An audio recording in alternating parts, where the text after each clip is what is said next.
The Galactic Concord had kept peace among the stars for 10,000 years, and they had done this through one ancient tradition that every species respected and feared: the Trial of the Void.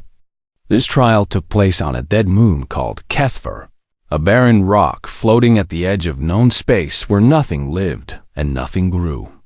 It was here that the architects, a mysterious race that had vanished millions of years ago, had built their final and greatest test for all who would come after them. The rules were simple, but the challenge was not.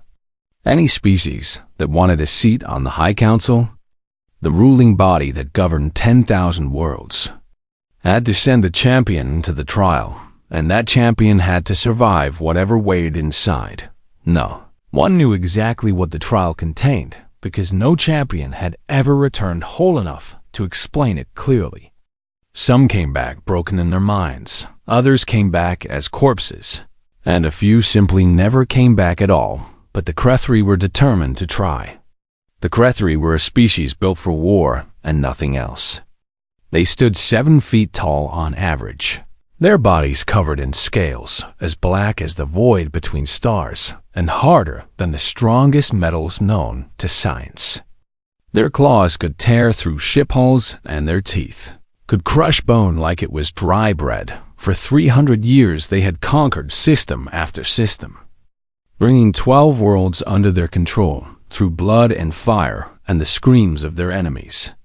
The galaxy feared them, and rightly so, for no army had ever stood against the Krethri and survived. But fear was not the same as respect. The Galactic Concord refused to give them a seat on the High Council. Without completing the trial, the Krethri would forever remain outsiders, powerful, yes, but never truly accepted among the great civilizations of the galaxy. And so the Krethri chose their greatest warrior, a legend among legends, a beast among beasts, to enter the trial and claim their rightful place. His name was Goreth Volmok, and they called him the Beast of Ironthorn. Goreth had earned his name in the bloody siege of Ironthorn Station, where he had fought alone against 200 enemy soldiers for 3 days without rest. When reinforcements finally arrived, they found Goreth standing in a mountain of corpses. His scales cracked and bleeding, but his spirit unbroken. He had killed 400 enemies in single combat throughout his long career. He had never known defeat, never known surrender, never known the taste of failure.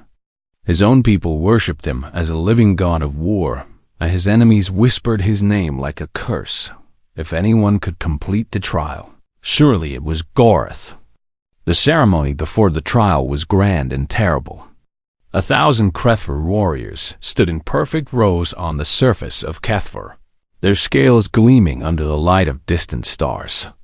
They beat their fists against their chests in the ancient rhythm of war, a sound like thunder rolling across the dead moon. Delegates from the Galactic Concord watched from their ships in orbit, curious to see if this brutal species could succeed where so many others had failed. Among the watchers was Ambassador Krelix of the Sylphine, a species of tall and slender beings with 4 eyes and skin that shifted colors with their moods.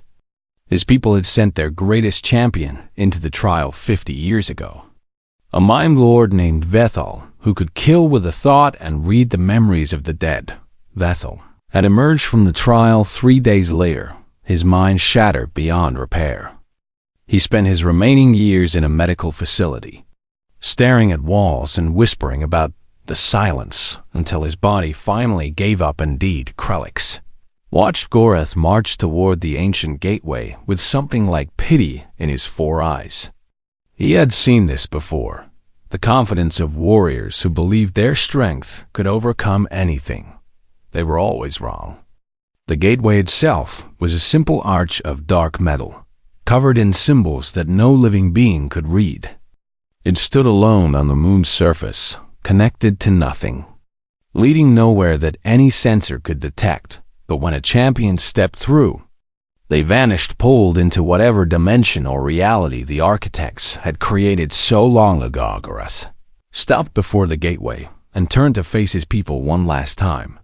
His golden eyes swept across the assembled warriors, the ships in orbit, The cold stars above. I go now to claim our honor, he roared, his voice carrying across the thin atmosphere through the speakers in every helmet. I will return victorious, or I will not return at all. The warriors roared back, a sound of faith and fury that shook the very ground. Gorath turned back to the gateway. For just a moment, a single heartbeat, something flickered in his golden eyes. Was it doubt? Was it fear? Was it simply the reflection of distant starlight? No one would ever know. The beast of Ironthorn stepped forward and vanished into the darkness of the gateway, leaving behind only silence and the prayers of his people in the orbiting ships. The delegates of the Galactic Concord began their watches. Some species had emerged from the trial in hours, others in days.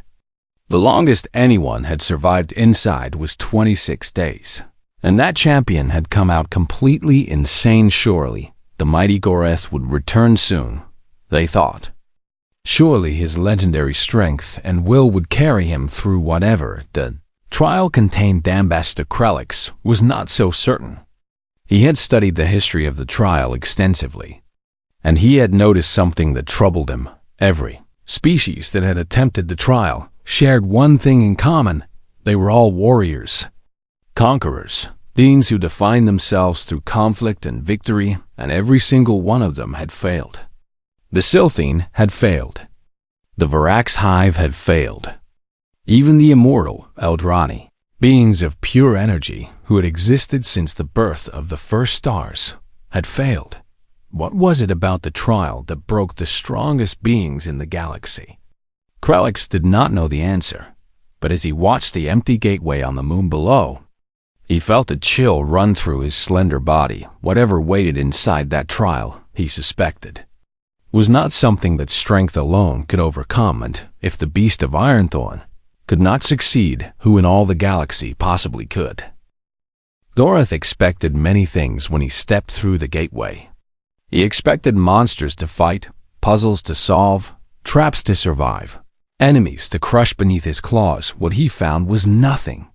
The beast of Ironthorn stood in an endless white void that stretched in every direction, without walls, without floors, without sky.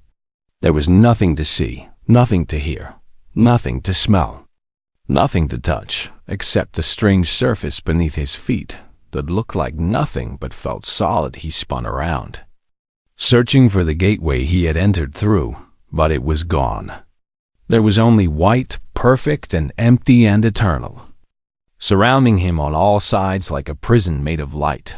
Show yourselves, Gorath roared into the emptiness, his voice echoing strangely in a space that should not have had echoes. Show yourselves and face me.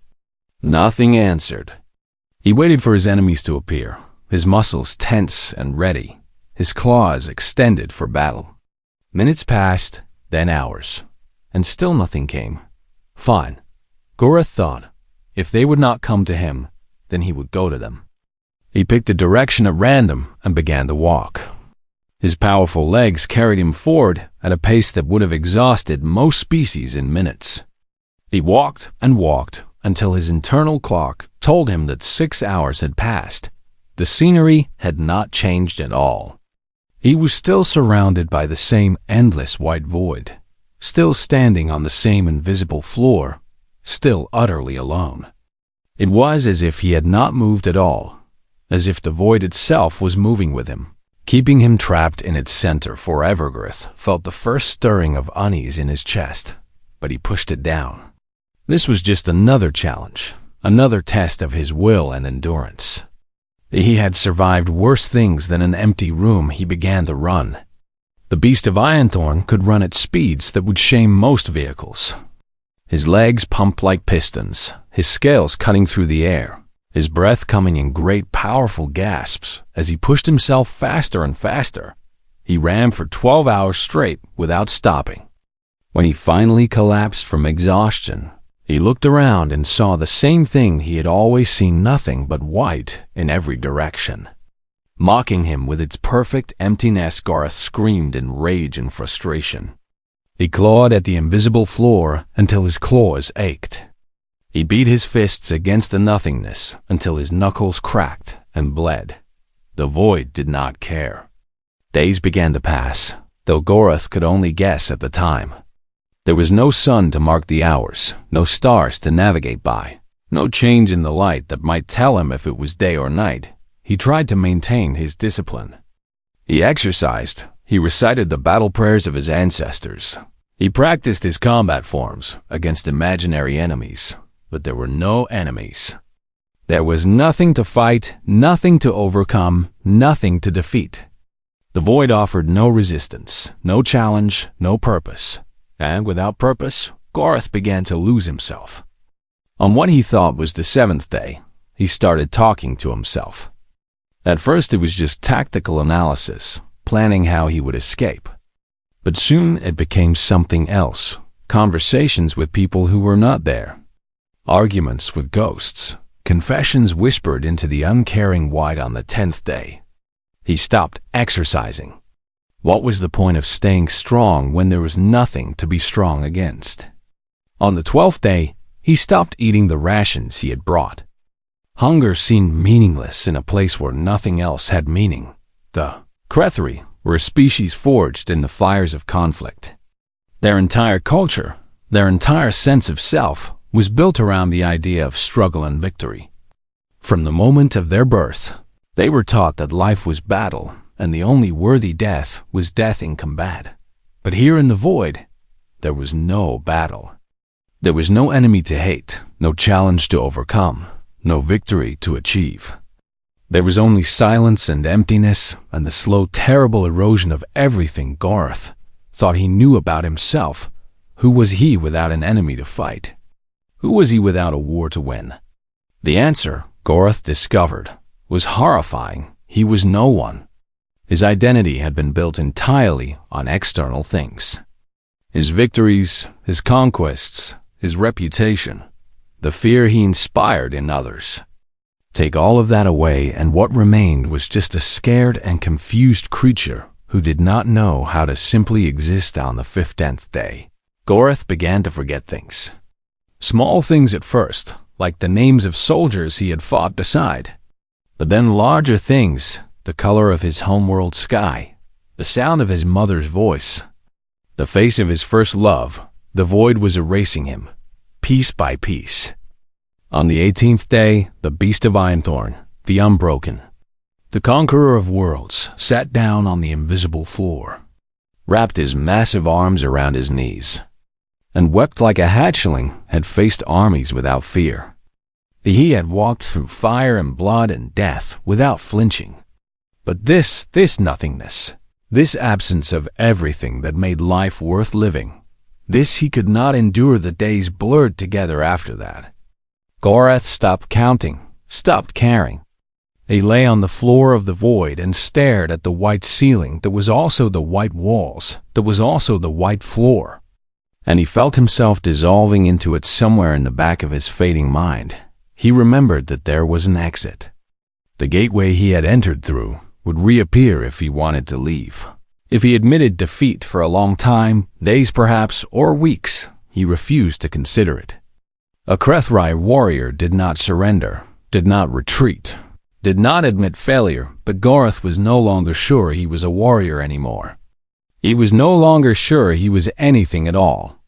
On what might have been the 23rd day, or the 50th day, or the 200th day, Gorath saw a faint shimmer in the distance, the exit gateway, appearing like a mirage in the endless white. He tried to stand, but his legs would not support him. He tried to walk, but his body had forgotten how, and so the beast of Ironthorn, the most feared warrior in 12 systems, crawled on his belly across the void like a broken animal, dragging himself toward the exit with the last fragments of his shattered will. When he finally reached the gateway, he pulled himself through and collapsed on the cold surface of Kethfor, surrounded by the shocked faces of Krethri warriors who had been waiting for their champion to return victorious. Gorath looked up at them with eyes that held no recognition, no pride, no fire. "There is nothing," he whispered in a voice that sounded nothing like the mighty beast they remembered. Nothing but silence and white, and the sound of yourself disappearing. Then his eyes rolled back, and he lost consciousness. And he would never truly wake up again. The Krethri carried their broken champion home, and Gorhath-Velmak never fought another battle. He spent his remaining years as a hollow shell, a warning to all who thought the trial could be conquered through strength alone. The trial had broken another warrior. And somewhere in the void, in that endless white prison, the ancient test of the architects waited patiently for its next victim. 6 cycles passed after Gorhath's failure, and the galaxy moved on. New wars were fought. New alliances were formed. New species rose and fell in the endless dance of galactic civilization. Then humanity arrived. The first contact happened at the edge of Concord space, where a small human exploration vessel stumbled upon a Sylphine patrol ship.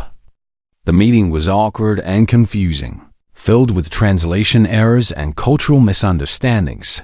But it did not end in violence, and that was enough to begin a conversation. The humans were strange to the eyes of the Galactic Concord. They were soft and fragile, with no natural armor, no claws, no venom, no psionic abilities. Their bodies were laughably weak compared to almost every other spacefaring species. They lived for barely a century on average, a lifespan so short that many species considered them practically mayflies. How could any civilization accomplish anything meaningful when its members died so quickly? And yet the humans had somehow clawed their way into space. They had built ships that crossed the stars, colonies that dotted a dozen worlds. A civilization that was young but growing with alarming speed. The Galactic Concord studied them with curiosity and dismissed them as a minor species, interesting but ultimately unimportant. Perhaps in a few thousand years, when they had matured, they might be worth taking seriously, but the humans did not want to wait a few thousand years. Earth's newly formed United Stellar Council was ambitious and impatient. They wanted a seat on the High Council. They wanted respect. They wanted to be treated as equals among the great civilizations of the galaxy. When they learned about the trial of the void, they immediately volunteered a candidate. The announcement caused confusion and amusement throughout the Concord. Did these soft little creatures truly believe they could succeed where the mighty Krethri had failed? Where the psionic Sylphine had failed? Where even the immortal Eldrani had failed? Ambassador Krellix was assigned to meet with the human delegation and assess their candidate. He traveled to a space station near human territory, expecting to find some kind of genetically enhanced super soldier or perhaps a human with cybernetic modifications. What he found was something very different. Her name was Dr. Elena Vasquez, and she was not what anyone expected. She was small, barely reaching Krellix's chest, with gray hair pulled back in a simple knot and wrinkles around her eyes that spoke of many years of life. She walked with a slight limp, the result of some old injury that she had never bothered to fully repair. Her clothes were simple and practical, the kind of thing a scholar might wear. Krellix's 4 eyes blinked in confusion as he studied her. Surely this was some kind of joke. "This is your champion?" he asked the human ambassador, making no effort to hide his disbelief. "This small and aged female is the one you send to face the trial that broke the beast of Iontor?" The human ambassador, a tall man named David Chun, simply smiled with that strange calm confidence that seemed to characterize his species. "Dr. Vasquez volunteered," he said, "and she believes she is uniquely qualified for this particular challenge." Krellix turned his 4-eyed gaze back to the small human woman. She met his stare without flinching, without fear, without any of the bravado he had seen in warriors about to face the trial. "Tell me, doctor," he said slowly, "what makes you believe you can survive what has broken the greatest warriors in the galaxy?" Elena Vasquez smiled, a gentle expression that softened her weathered face. "With respect, Ambassador, I am not a warrior," she replied, her voice calm and thoughtful. "I have never fought in a battle, never killed an enemy, never conquered anything. I am a xenanthropologist. I study dead civilizations. Then you understand even less than I thought, Krellick said, shaking his head in something like pity. The trial requires strength of will that you cannot possibly possess. Does it? Elena asked quietly. Or does it require something else entirely, something that warriors do not have? Before Krellick could respond, a door opened behind him and a massive figure entered the room. It was Gorath Valmok, the former beast of Ironthorn, now serving as a cautionary advisor to any species foolish enough to attempt the trial. The years had not been kind to Gorath. His scales had lost their shine, his golden eyes were dull and haunted, and he moved with the slow, careful steps of someone who had forgotten how to be confident in his own body. He looked at Elena Vasquez with an expression of horror and pity, mixed together. "You do not understand," he said. His voice cracked and weak compared to the mighty roar he had once possessed. "You cannot understand what waits inside that place. It is not pain. It is not danger. It is not any enemy you can fight." Elena turned to face him, and something shifted in her eyes, not fear, but compassion. "Then tell me," she said gently. "Tell me what broke you." Gorath was silent for a long moment. No one had ever asked him that question directly, and he found that he wanted to answer. Wanted someone to understand the nightmare that still haunted his every sleeping moment. "It is nothing," he finally whispered. "Nothing but emptiness and silence and white in every direction. There is nothing to fight, nothing to overcome, nothing to prove yourself against. There is only you, alone with yourself, forever." He shuddered, a full-body tremor that shook his massive frame.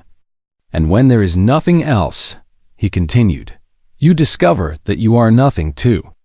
Everything I thought I was, the warrior, the conqueror, the beast, it was all built on fighting, on having enemies, on struggle.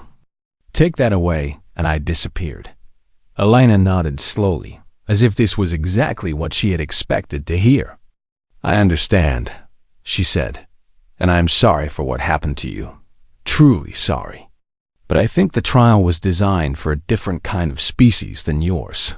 Gorath stared at her, confusion drawing the pain in his eyes. "I have spent my whole life being alone," Elena explained. "I grew up lonely. I worked alone on research stations for years at a time. I have studied the empty ruins of civilizations that turned to dust 1,000,000 years ago. Solitude is not my enemy." She paused, and when she spoke again, her voice was firm with quiet conviction. "Solitude is my oldest friend." Gorath looked at this tiny human female, this soft and fragile creature who spoke of loneliness like it was a gift, and for the first time in 6 cycles, he felt something other than despair. He felt hope, not for himself, but for her. "Perhaps," he said slowly, "perhaps you are right. Perhaps you are exactly what the trial has been waiting for." Elena smiled at him, warm and kind. "There is only one way to find out." The gateway on Kefir had not changed in the 6 cycles since Gorath's failure. It still stood alone on the barren moon, dark and ancient and patient, waiting for another champion to test themselves against its secrets. This time the gathering was much smaller. Only a handful of Concord delegates had bothered to attend, most considering the human attempt to be nothing more than a curiosity, a minor entertainment before the soft creatures gave up and accepted their place among the lesser species. But Gorath Valmok was there, standing apart from the others, his dull eyes fixed on the small human woman preparing to enter the gateway. Elena Vasquez wore simple clothes and carried a small pack with basic supplies. She had refused the advanced survival gear that the human delegation had offered, saying she did not want any distractions. "Remember," Ambassador Krellick said, not unkindly, "there is no shame in leaving early. The gateway will appear when you are ready to admit defeat. It is better to retreat with your mind intact than to emerge as a broken shell." Elena nodded politely but said nothing. Her attention was focused inward, As if she was already preparing herself for what lay ahead, she walked toward the gateway with steady steps, her limp barely noticeable. At the threshold she paused and turned back to look at Gorath. "I will find out what you could not," she said softly. "I will learn what the architects were truly testing for." Then she stepped through and vanished. Elena found herself in the void, surrounded by endless white in every direction, just as Gorath had described. There was no floor and no ceiling and no walls, only the infinite emptiness stretching to forever. She stood still for a moment, taking it all in, and then she did something that no previous champion had ever done. She smiled. "Hello," she said to the void, her voice calm and friendly. "I have been looking forward to meeting you." The void did not answer, but Elena had not expected it to not yet. She spent the first few hours doing what she always did when studying a new environment. She walked in measured paces, counting her steps, taking notes on a small pad she had brought. She tested the invisible floor beneath her feet, examined the quality of the light, recorded her own physical and mental state at regular intervals. When she had gathered enough observations, she sat down cross-legged on the invisible floor, closed her eyes, and began to think. Elena Vasquez had been lonely her entire life. It was not a complaint, but simply a fact. Like the color of her eyes or the sound of her heartbeat, she had grown up in a crowded city where everyone was too busy surviving to pay attention to a quiet girl who preferred books to people. Her parents worked long hours and loved her, but rarely had time to show it. Her classmates found her strange and distant, and eventually stopped trying to include her, and so Elena had learned to be her own company. She had learned to find joy in the silence between words, in the empty spaces where most people found only boredom. She had discovered that being alone was not the same as being lonely. That solitude could be a gift if you knew how to receive it. In her 20s, she had worked as a researcher in dusty archives where months would pass without meaningful conversation.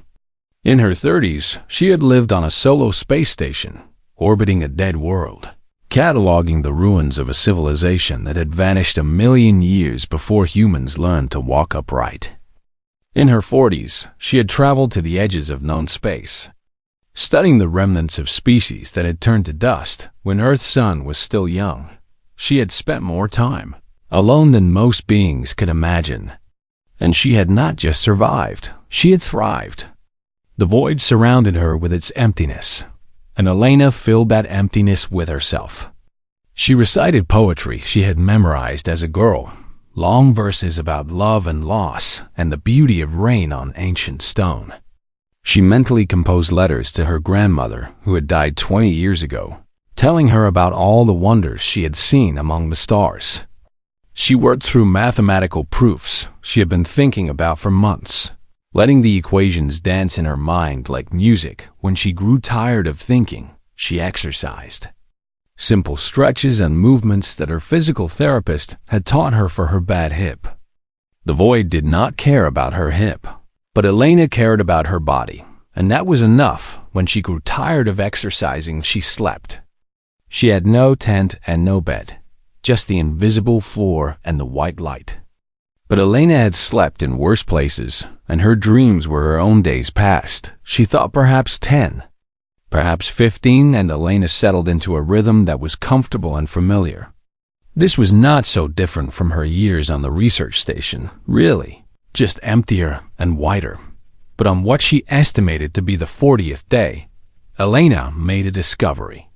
She had been sitting very still, practicing a meditation technique she had learned from an old monk on Mars, when she became aware of something she had not noticed before.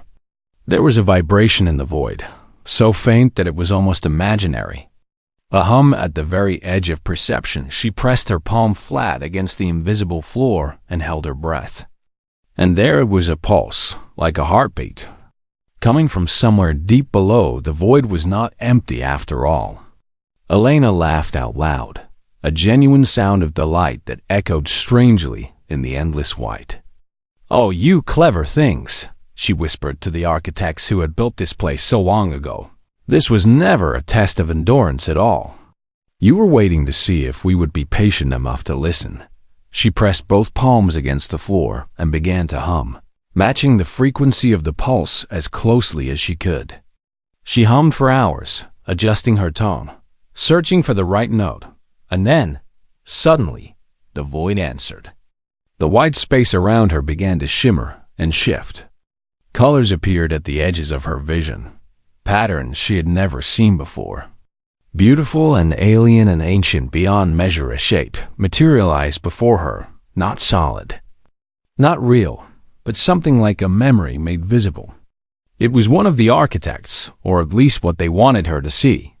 A being of light and geometry, neither male nor female, neither alive nor dead, did not speak in words, but Elena understood anyway. The meaning flowed directly into her mind, clear and warm and welcoming. "You heard us," the architect said without speaking.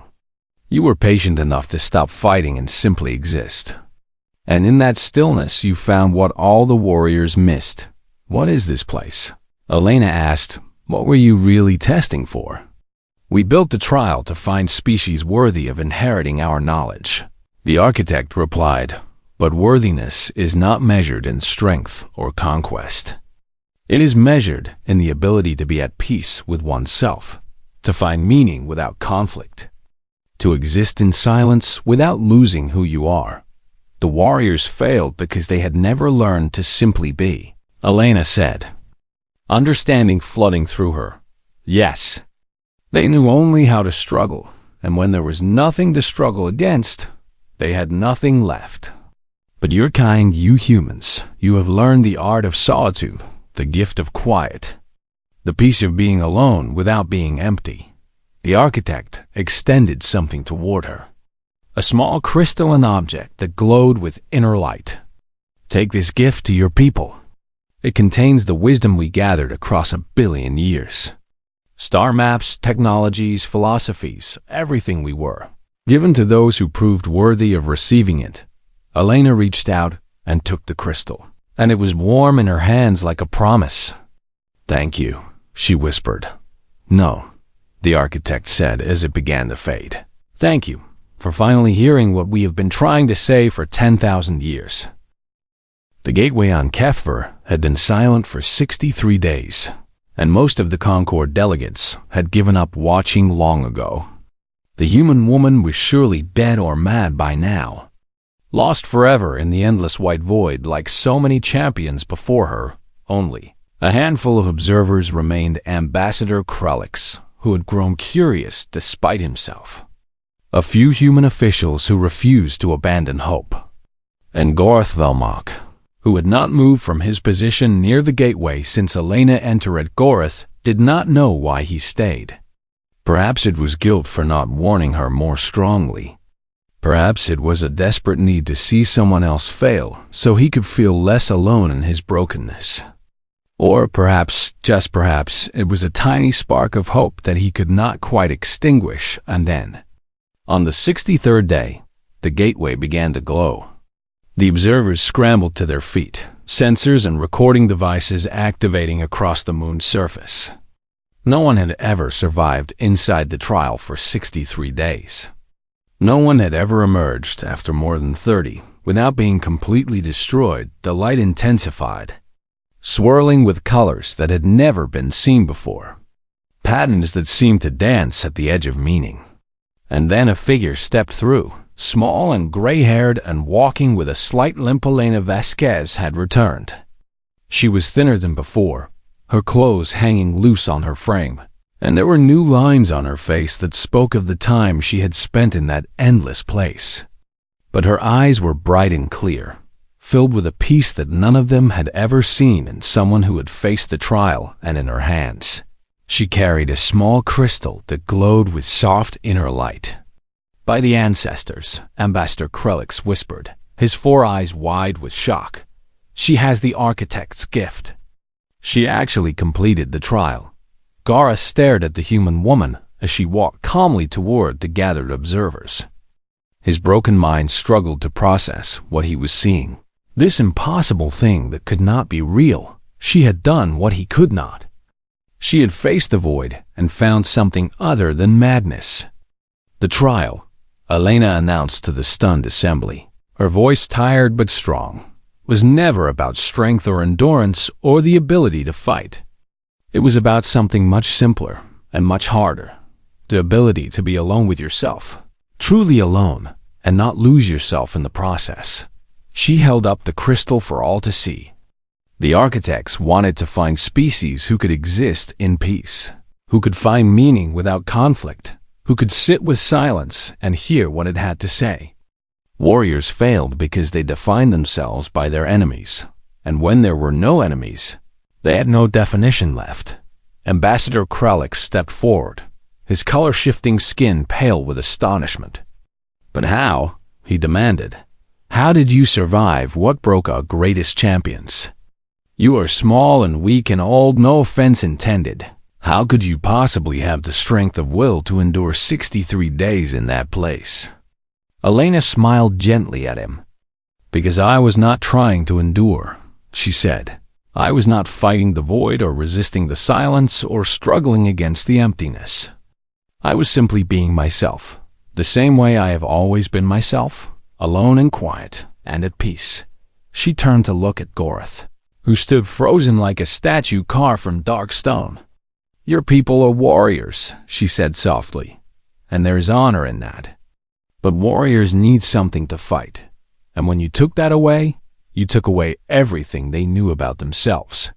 Humans are different, not better, just different. We've always had hermits and monks and scholars and wanderers, people who chose solitude and found meaning in it. We learned long ago that you do not need an enemy to know who you are." Gorath felt something stirring in his chest, something he had not felt in 6 long cycles, not hope exactly, but something adjacent to it, something that might grow into hope if he let it. "I failed," he said, his voice rough with emotion. "I failed because I did not know how to be anything other than a beast." Elena walked toward him, this tiny human woman approaching the massive Krethray warrior without any fear. "You did not fail," she said gently. "You simply were not prepared. Your people taught you how to fight, but they never taught you how to simply exist. That is not your fault. It is just a gap in your education." She reached out and placed her small hand on his massive arm, a gesture of connection that he had not experienced in years. "But you can learn," she continued. "Anyone can learn. It is never too late to discover new ways of knowing yourself." Gorath looked down at her, this strange creature who had accomplished what he could not. And something broke loose inside him, not the last of his sanity, but the walls he had built around his pain, the barriers that had kept him trapped in his failure. Slowly, carefully, the beast of Ironthorn lowered himself to one knee before the human woman. "Teach me," he whispered. "Teach me how to be at peace without fighting." Elena smiled warmly and nodded. The United Stellar Council received their seat on the High Council of the Galactic Concord, the first species in 10,000 years to complete the trial of the void. It was a historic moment that would reshape the political landscape of the galaxy for generations to come, but the true legacy of that day was quieter and gentler. In the years that followed, Elena Vasquez established the first cross-species Institute for Contemplative Studies on a quiet moon at the edge of Concord space. Warriors from a dozen worlds came there to learn the human arts of meditation, solitude, and self-reflection. Orth Velmac was her first student and eventually her friend.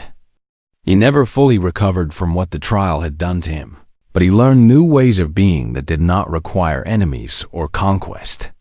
He learned to sit in silence and find peace there, to look inward and discover that he was not empty after all. And throughout the galaxy, species who had long dismissed humanity as soft and fragile began to whisper a new truth among themselves. The humans were not strong because they could fight. Many species could fight, could conquer, could destroy. That was not special, that was not rare, no. The humans were strong because they could stop fighting and still know who they were. They could sit in the silence and not disappear. They could be alone without being empty. That was their gift to the galaxy. Not weapons or technology or conquest, but the quiet wisdom of how to be at peace with oneself. And in the void, in that endless wide space where the architects had built their ancient test, the trial waited patiently for new champions, knowing that at last, after 10,000 years of failure, someone had finally understood what it was trying to teach. The silence was not a punishment. The silence was a gift, and humanity had been the first to unwrap it.